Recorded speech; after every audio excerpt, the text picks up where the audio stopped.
This is Lisa from MobileTechReview, and these two pieces of ninja blade-like CNC goodness are the Dell XPS 13 and 13 Plus. It's a good time to be reviewing these, even though I'm a little late getting to them. We had a deep review queue to get through this fall season, but right now Dell's having some mad sales for the holiday season on both of these. So we're going to review them together because there are a lot of similarities and talk about the differences so you can decide which one of them might be for you. We're going to look at it now.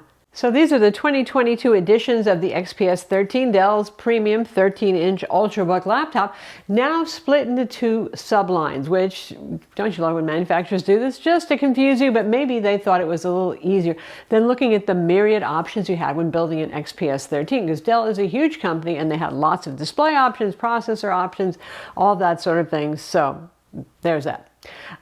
So the XPS 13 Standard Edition is the 9315 model, and the Plus is the 9320 model, as Dell always has part numbers associated with each generation of their XPS and other laptop models.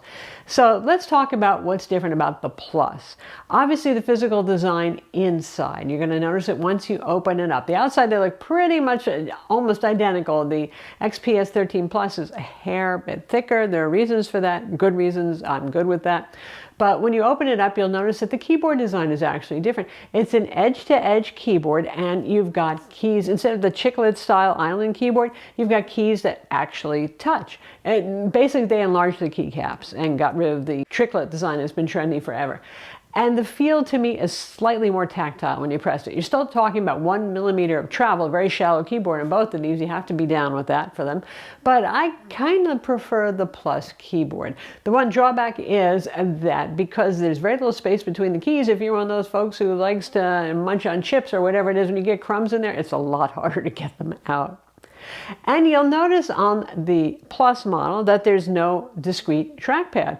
That's because the entire wrist rest area is glass, which is nice. It's a lot easier to clean than those carbon fiber interiors that Dell was using, attractive as those were.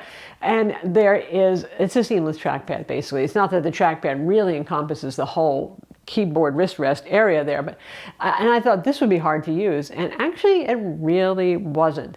The only thing that I noticed is I tended to accidentally right click more often, but that may be because I'm a left-handed person, but I use it set up as if I was a right-handed person. So ergonomic things, whatever, I don't know. Anyway, it works pretty well. It's surprising, and it does give it a clean look, and that part is easier to clean. Okay, there's more differences too. So your standard XPS 13 for 2022 has Intel 12th generation Alder Lake U series processors, the usual Ultrabook 15-watt processors.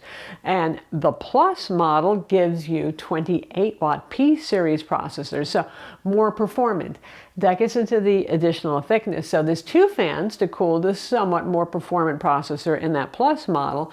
And also another difference is where they went ahead and went full MacBook there with soldering on the SSD on the base XPS 13. You still have an M.2 2280 standard SSD slot in the Plus model. So for those of you who are into upgrading yourself afterwards, that's something to keep in mind. You can do that with the standard XPS 13 model. You would just have to buy external drives or SSDs if you need to expand your storage. Certainly you won't be using a micro SD card on either of these because speaking of the Macification, and ironically, you can tell like Dell did this several years ago before Apple changed their tune with several design considerations, right? So they copied what Apple was doing and Apple threw that stuff away. Like you have no legacy ports. You have two USB-C/Thunderbolt 4 ports, at least one on each side, give you a little versatility there, and now your charger will plug into one of those. There's not even a headphone jack, folks. You do get a little dongle adapter, USB-C to audio at least, if you do want to use wired headphones. No micro SD card slot, no SD card slot, no HDMI, none of those conventional ports. So pretty much you're going to be using docks and dongles and all that sort of thing. And you do still get a USB-C to USB-A dongle in the box. So now that Apple is starting to bring back some legacy ports, Dell has axed them. Unfortunate. When we get back to that keyboard again on the Plus model, much as I like the way it feels in the bigger keycap area and all that, they put a capacitive touch bar up top for the top FN/multimedia row, like Apple finally got rid of, because many folks actually just didn't like that. Now, as a concession, I will say that it works just fine on this, and hitting the FN makes your multimedia keys switch to FN keys, and it functions, but there is still that jarring weirdness of you hit the escape key and there's no tactile feel, or the delete key, and weird. For biometrics on both of these, we'll talk about what's similar. You get a 720p webcam. It's also a Windows Hello IR camera. I'd love to see it upgraded to 1080p, but honestly, at this point, there's still not much room in their nearly bezel-free design. And you've also got a fingerprint scanner on the keyboard deck as well, so that's good. With both of these, you can get anywhere from 8 to 32 gigs of DDR5 5200 megahertz RAM soldered on, regardless of which ones. You can get 8, 16, or 32 gigs dual channel RAM. For the XPS 13 base model, 9315, that SSD is soldered on BGA style, for those of you who speak motherboard term speak, yeah. So you can get anywhere from 256 gigabyte to 1 terabyte of capacity there, and it's not as fast as the PCIe 4 SSD speeds that we see in the Plus model.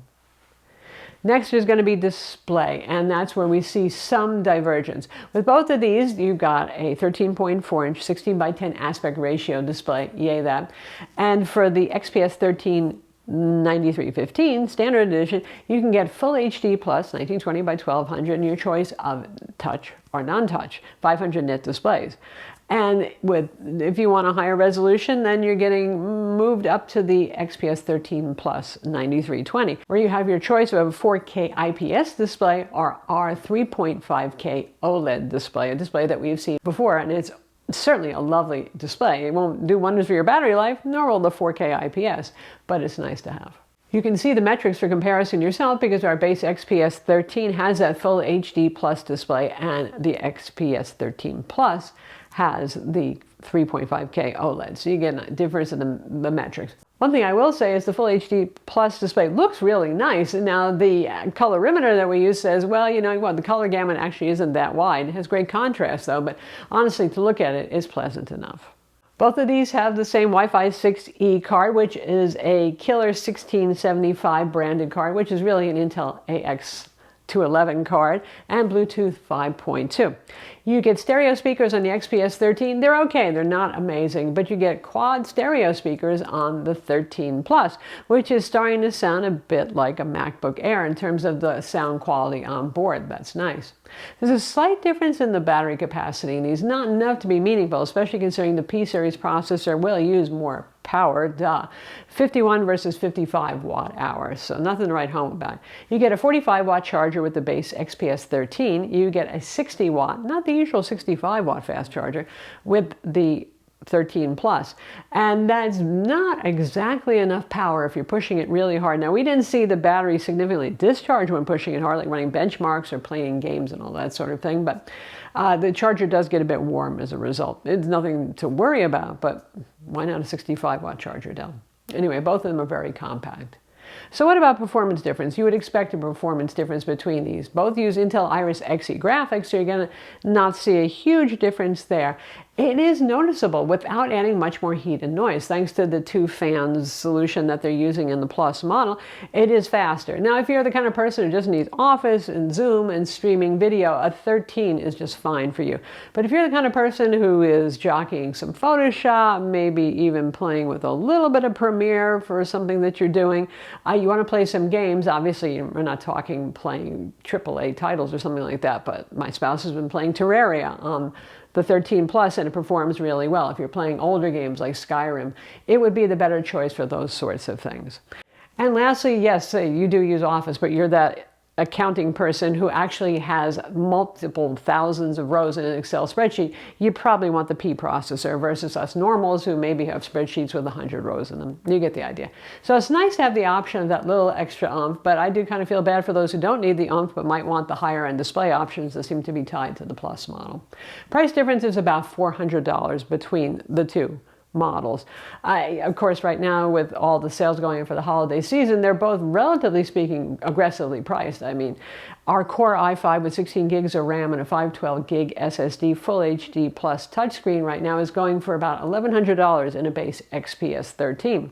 You might even find something better. Sometimes the Core i7 is just the same price right now, which is confusing, but that's how sales work. And the model that we have of the XPS 13 Plus with the OLED 3.5K display of the Core i7, 16 gigs of RAM and a 512 gig SSD lists for around $2,000, but you're probably going to find it for 16, 17 given the sales that are going on right now. So it's a good time to buy. And now you know the differences between the two to decide which of them you want to buy. I'm Lisa from Mobile Tech Review. Be sure to subscribe to our YouTube channel for more cool tech videos, and thumbs up if you like this vid.